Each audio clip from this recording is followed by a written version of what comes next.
Bismillahirrahmanirrahim. Dear students, this is your teacher Yasir Khan and you are watching me on my YouTube channel Learn with Khan. इस channel से जो videos आपको मिल रही हैं यकीनन आप उनसे फ़ायदा उठा रहे होंगे और ऐसे ही ज़्यादा से ज़्यादा लोग इससे फ़ायदा उठाएं। आप चैनल की वीडियोस को लाइक करें, कमेंट करें, शेयर करें, बेल आइकॉन पे क्लिक करें ताकि आपको लेटेस्ट वीडियोस के नोटिफिकेशन मिलें और इसे मैक्सिमम स्टूडेंट्स के साथ शेयर करें। कंसाइनमेंट अकाउंट्स पे हमारा एक लेक्चर हो चुका हुआ है। आई.कॉम पार्ट सेकंड और बी.कॉम पार्ट सेकंड के स्टूडेंट्स या बी.एस. कॉमर्स के जो सेमेस्टर्स हैं अगर वो पढ़ रहे हैं तो वो ये लेक्चर्स ले सकते हैं। हमने पिछले लेक्चर में कंसाइनमेंट अकाउंट की डेफिनेशन, पार्टीज़ जो इन्वॉल्व्ड हैं, उसके अलावा हमने डॉक्यूमेंट्स कंसाइनमेंट में जो आते हैं और हमने कमीशन की टाइप्स डिस्कस कर ली थी। कंसाइनमेंट पे गुड्स जो भेजी जाती हैं वो दो तरह से हो सकती हैं। दो गुड्स में be sent on consignment at cost price और एट सेल्स प्राइस। अब बाज़ औक़ात तो यूँ होता है कि कंसाइनर कंसाइनी को जो चीज़ें बेचता है वो उनकी कॉस्ट पे, जो इनवाइस बना के बेचता है उस पर उनकी कॉस्ट ही लिख के देता है। तो आगे कंसाइनी जो है वो उन चीज़ों को सेल करता है। सेल प्राइस अप डाउन हो सकती है, कहीं ज़्यादा कहीं कम। तो एक स्पेसिफिक प्रॉफिट मार्जिन कन्फर्म नहीं होता कंसाइनर का। और दूसरा तरीका ये होता है कि वो कंसाइनमेंट पे जो चीज़ें बेचता है वो एक सेल प्राइस पे बेचता है, कॉस्ट प्राइस में प्रॉफिट मार्जिन ऐड करके फिर चीज़ें बेचता है। यानी जो इनवाइस भेजी जाती है कंसाइनी को, उसके ऊपर जो चीज़ों की प्राइस लिखी जाती है उस इनवाइस पे वो सेल प्राइस लिख दी जाती है। ऐसा इसलिए किया जाता है कि 10 रुपये की चीज़ है, अगर 12 रुपये में उसको इनवाइस कर दी है तो उसे पता हो कंसाइनी को कि 12 से ऊपर इस चीज़ को बेचना है उसने। यहाँ ये होगा कि एक स्पेसिफिक प्रॉफिट मार्जिन कंसाइनर का वो कंफर्म हो जाएगा कि इतना मुझे हर यूनिट जो बिकेगा उसके ऊपर मिलना ही मिलना है। दोनों तरह से इसकी अकाउंटिंग ट्रीटमेंट है। सेल प्राइस बराबर होती है cost price plus profit margin. Sales price को इनवाइस प्राइस या लोडेड प्राइस भी कहते हैं और प्रॉफिट मार्जिन को लोड भी कहते हैं। दोनों तरह से हमने इसकी जर्नल एंट्रीज़ और इसके क्वेश्चंस देखने हैं।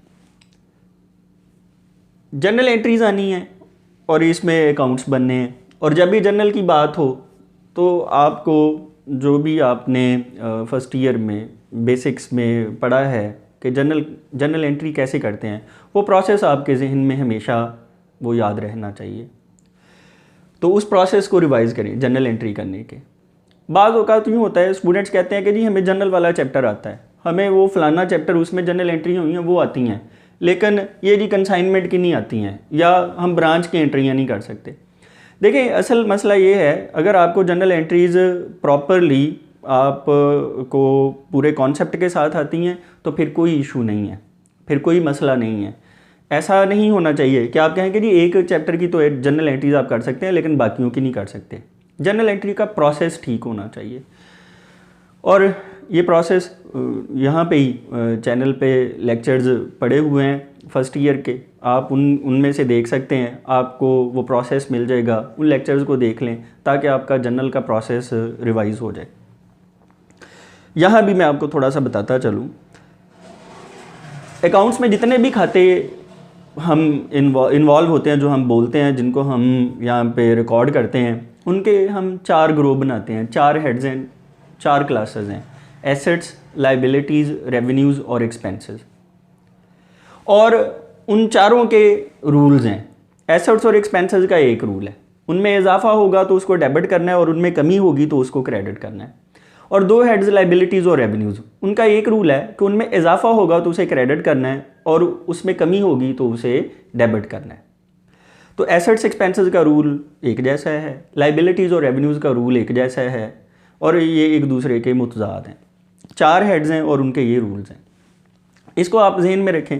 साथ एंट्री करने का जो तरीका होता है, कोई भी जर्नल एंट्री 4 स्टेप्स में होती है। पहले नंबर पे आप देखें उस एंट्री में कौन से अकाउंट्स इन्वॉल्व हुए हैं, दूसरे नंबर पे उनका किस हेड से ताल्लुक़ है, तीसरे नंबर पे आप देखें उसमें इजाफा हुआ है उस हेड में या कमी हुई है, और चौथे नंबर पे डेबिट क्रेडिट के रूल्स अप्लाई करते हुए आप जर्नल एंट्री कर दें। ये बातें आपने जहन में रखनी है। ये आपको आएंगी तो इसकी जर्नल एंट्रियाँ भी आ जाएंगी। ऐसा हरगिज़ नहीं है कि आपको एंट्रियाँ लिख दी जाएँ और आपसे कह दिया जाए इन एंट्रीज़ को याद कर लें।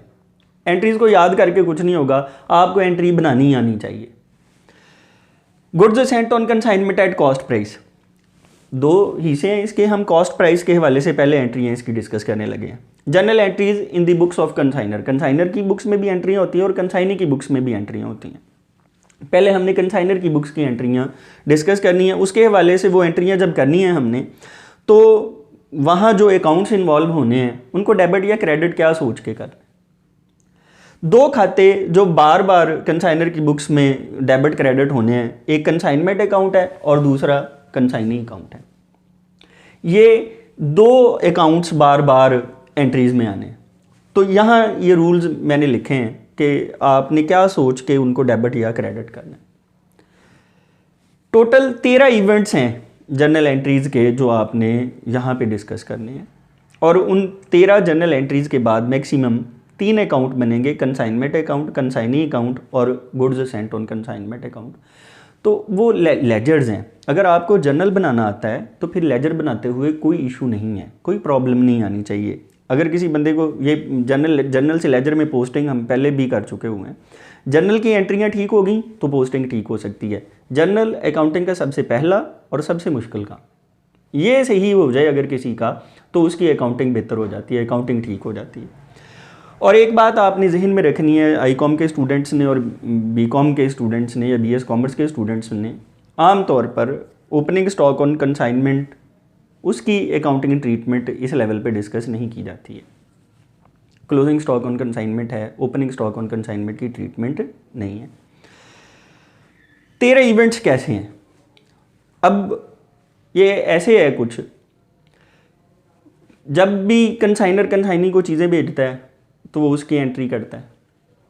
फिर उसके बाद कंसाइनमेंट पे चीज़ें भेजी गई हैं तो उसके ऊपर अखराजात आते हैं, चीज़ें लोड करवाने के अखराजात आते हैं, उसके कोई पैकिंग के अखराजात आते हैं, कोई इंश्योरेंस उसने करा दी है इन ट्रांजिट, कोई कस्टम ड्यूटी ऑक्ट्राई ड्यूटी दे दी है उसने, कोई रस्ते का कैरेज दे दी है, तो ये अखराजात हैं जो कंसाइनर की तरफ से बियर किए जाते हैं, तो फिर वो उसकी एंट्री कर लेता है।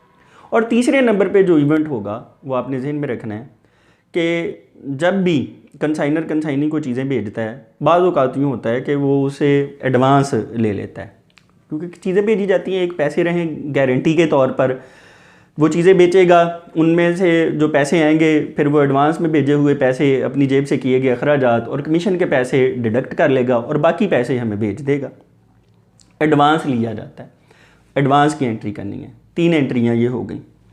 चौथी एंट्री, फिर उसके बाद वो जो चीज़ें कंसाइनी के पास पहुंची हैं तो उसने उन चीज़ों के ऊपर अखराजात बाज़ औक़ात करने हैं, उनको रिसीव किया है, उनको अनलोड करवाया है, रास्ते का किराया दिया है, ये अखराजात हो जाएंगे चौथे नंबर पे। फिर 5वें नंबर पे उसने वो चीज़ें सेल कर देनी है, वो चीज़ें सेल करने की आपने एंट्री कर देनी है। जो चीज़ें कंसाइनी ने सेल की हैं वो सेल का उसने बता देना आपको, तो वो एंट्री हो जानी है।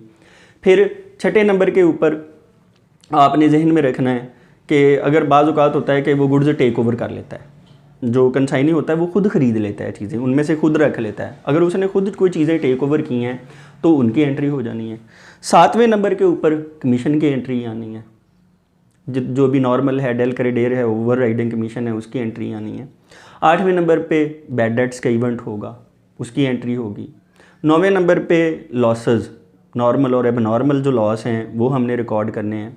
10वें नंबर के ऊपर हमने देखना है कि वहाँ पे क्लोजिंग स्टॉक अगर कोई बच गया है, यानी जब हमें अकाउंट सेल्स भेजा गया है उस दिन तक सारी चीज़ें अगर नहीं बनी हैं, बिकी हैं और कुछ पड़ी हुई हैं कंसाइनी के पास, तो उसकी जर्नल एंट्री क्या होगी। फिर उसके बाद 11वें नंबर के ऊपर हमने कंसाइनमेंट अकाउंट बना लेना है, तो उस कंसाइनमेंट अकाउंट से हमें पता चल जाएगा कि ये जो कंसाइनमेंट थी इस पे हमें नफ़ा हुआ या नुकसान हुआ। 12वें नंबर पे आपने कंसाइनी अकाउंट बना लेना है। जब हम कंसाइनी अकाउंट बनाएंगे तो फिर वहाँ से हमें पता चलेगा कि इस कंसाइनी से हमने पैसे लेने हैं या एडवांस के ज़्यादा आए हुए थे, और अगर कोई पैसे लेने वाले रहते हैं तो फिर उसका क्या तरीक़ेकार बना है, उससे कैश मिल गया, उसने चेक भेज दिया है, बैंक ड्राफ्ट भेज दिया, या उसने बिल्स ऑफ एक्सचेंज एक्सेप्ट कर लिया है। तो ऐसी सिचुएशंस डिफरेंट हो सकती हैं। और 13वां और आखिरी इवेंट फिर ये होगा कि पहली एंट्री में हमने एक आरजी अकाउंट ओपन करना है, goods Saint on consignment account, तो लास्ट एंट्री में उस अकाउंट को फिर हमने क्लोज़ कर देना है। और फिर goods Saint on consignment account बन जाएगा। टोटल 13 इवेंट्स हैं, इनकी तरतीब, इनका सीक्वेंस यही रहेगा। पहली 3 एंट्रीज़ जो हैं कंसाइनमेंट पे चीज़ें भेजने की, कंसाइनर के एक्सपेंसेस की और एडवांस की, ये एंट्रीज़ पहले हो जाती हैं। उसके बाद जो अगली एंट्रीज़ हैं कंसाइनी के अखराजात और जो बाकी डिटेल है, ये तो तब ही हो सकती हैं जब हमें कंसाइनी से जो डॉक्यूमेंट हमने पिछले लेक्चर में पढ़ी थी अकाउंट सेल्स, वो रिसीव हो। वो डॉक्यूमेंट जब रिसीव होती है तो फिर तीसरी एंट्री से आगे जो एंट्रीज़ हैं वो बाद में की जाती हैं और फिर हम इस काबिल होते हैं कि हम प्रॉफिट और लॉस और कंसाइनी की तरफ जो पैसे हमारे हैं या हमने उसके देने हैं तो वो फाइंड आउट कर सकें। 13 एंट्रीज़ का सीक्वेंस आपने अपने दिमाग में रखना है। अब आप ये देखें कि जब कंसाइनर एंट्रीज़ करेगा तो उसमें कंसाइनमेंट अकाउंट एंट्रीज़ में आएगा और कंसाइनी अकाउंट आएगा, या वो डेबिट हो रहा होगा या क्रेडिट हो रहा होगा। तो कंसाइनमेंट के हवाले से आप जहन में रखें कि कंसाइनमेंट अकाउंट किन एंट्रीज़ में डेबिट होगा और किन में क्रेडिट होगा, वो क्या रूल्स उसके आपने जहन में रखने। कंसाइनमेंट के एक्सपेंसेस इंक्रीज़ करेंगे तो आप कंसाइनमेंट अकाउंट को डेबिट करेंगे, और अगर कोई भी इवेंट ऐसा हो जिससे कंसाइनमेंट के एक्सपेंसेस में कमी हो रही हो तो आप कंसाइनमेंट अकाउंट को क्रेडिट करेंगे। यानी अगर अखराजात के हवाले से बात करें, अगर कंसाइनमेंट के अखराजात में इजाफा हो रहा है तो कंसाइनमेंट अकाउंट डेबिट होगा, और अगर कंसाइनमेंट के अखराजात में कमी हो रही है तो कंसाइनमेंट अकाउंट क्रेडिट होगा। फिर अगर कंसाइनमेंट से रेवेन्यूज़ हमें जो मिल रहे हैं उन रेवेन्यूज़ में इजाफा हो रहा है तो वो क्रेडिट होगा, और अगर कंसाइनमेंट से आने वाले रेवेन्यूज़ में कमी, ये एरो नीचे को है तो कमी को जाहिर कर रहा है, अगर कमी होगी तो वो डेबिट होगा। कंसाइनमेंट अकाउंट के हवाले से ये आपने बातें ज़हन में रखनी है। कंसाइनमेंट अकाउंट एक नॉमिनल अकाउंट है और कंसाइनमेंट के तमाम एक्सपेंसेस और रेवेन्यूज़ इसमें क्लोज होने, इसलिए एक्सपेंसेस और रेवेन्यूज़ का हवाला आपको दिया है कि एक्सपेंसेस और रेवेन्यूज़ को आपने कंसाइनमेंट अकाउंट में क्लोज करना है, तो वो कंसाइनमेंट अकाउंट में किस तरह से रिकॉर्ड करने। उसके बाद कंसाइनी के अकाउंट के रूल्स क्या जहन में रखने हैं आपने। कंसाइनी से आपने या पैसे लेने हो सकते हैं या देने हो सकते हैं, कोई भी इवेंट जब होता है। बाज़ औक़ात कंसाइनी आपका डेटर होता है, बाज़ औक़ात क्रेडिटर होता है। कंसाइनी के साथ आपका डेटर क्रेडिटर रिलेशनशिप है। Consignor consignee relationship is that of debtor and creditor. ये भी चीज़ें एक्सप्लेन होंगी एंट्रीज़ को जब आपको मैं बताऊंगा, तो तब आपको पता चलेगा कि इस इवेंट में वो हमारा डेटर बन रहा है, इसमें वो हमारा क्रेडिटर बन रहा है, यहाँ हमने उससे पैसे लेने हैं, यहाँ हमने उसके पैसे देने हैं। Consignee account rules, receivable from consignee, अगर कंसाइनी से लेने वाले पैसों में इजाफा होगा, रिसीवेबल्स में इजाफा होगा तो हम उसे डेबिट करेंगे। अगर रिसीवेबल फ्रॉम कंसाइनी में कमी होगी, ऐसा क्यों है? कंसाइनी से रिसीवेबल एसेट होते हैं और एसेट बढ़े तो डेबिट होता है। यह आपको डेबिट क्रेडिट के रूल्स आने चाहिए। डेबिट, एसेट बढ़ेगा तो डेबिट। और अगर रिसीवेबल फ्रॉम कंसाइनी में कमी हो रही होगी, यानी कहीं पे कंसाइनी से जो हमने पैसे लेने हैं, जो पैसे लिए जाने हैं, उन लिए जाने वाले पैसों में कमी हो रही है तो हम उसको क्रेडिट करेंगे क्योंकि एसेट कम हो रहा है। दूसरी बात, अगर कंसाइनी के पेएबल पैसों में इजाफा होगा, यानी हमने जो उसके पैसे देने हैं उन देने वाले पैसों में इजाफा होगा, तो पेएबल्स लाइबिलिटी होते हैं, और अगर जिम्मेदारियां बढ़ जाएं तो जिम्मेदारियां क्रेडिट होती हैं। फिर उसके बाद अगर कंसाइनी के पेएबल्स में कमी हो रही हो, पेएबल टू कंसाइनी में कमी हो रही हो, जिम्मेदारी कम होगी, जिम्मेदारी कम हो तो डेबिट होती है। तो ये कंसाइनमेंट और कंसाइनी के हवाले से जो ये अकाउंट्स बार बार एंट्रीज़ में आने हैं, तो ये उसके रूल्स हैं जो आपने जहन में रखने हैं। फिर आपको जो एंट्रियाँ आएंगी आपको समझ आएगी कि कंसाइनमेंट अकाउंट डेबिट क्यों हो रहा है और कंसाइनमेंट अकाउंट क्रेडिट क्यों हो रहा है, कंसाइनी अकाउंट डेबिट क्यों हो रहा है और कंसाइनी अकाउंट क्रेडिट क्यों हो रहा है। इवेंट्स 13 हैं, 3 अकाउंट्स बनने हैं, और हमने जहन में रखना है कि ओपनिंग स्टॉक ऑन कंसाइनमेंट की हमने फ़िलहाल ट्रीटमेंट यहाँ पे डिस्कस नहीं करनी है। उम्मीद है कि ये जो रूल्स आपको एक्सप्लेन किए गए हैं कंसाइनमेंट अकाउंट और कंसाइनी अकाउंट के हवाले से, ये आपको समझ आ गए होंगे। आप लोग जर्नल एंट्री के प्रोसेस को रिवाइज़ करें। कंसाइनर की बुक्स में 13 एंट्रीज़ हैं और ऐसे ही कंसाइनी की बुक्स में कुछ 7-8 एंट्रीज़ करनी है हमने, और फिर ये अकाउंट्स बनाने हैं। नेक्स्ट लेक्चर हमारा एंट्रीज़ के ऊपर होगा। Thanks for watching this video. Thank you.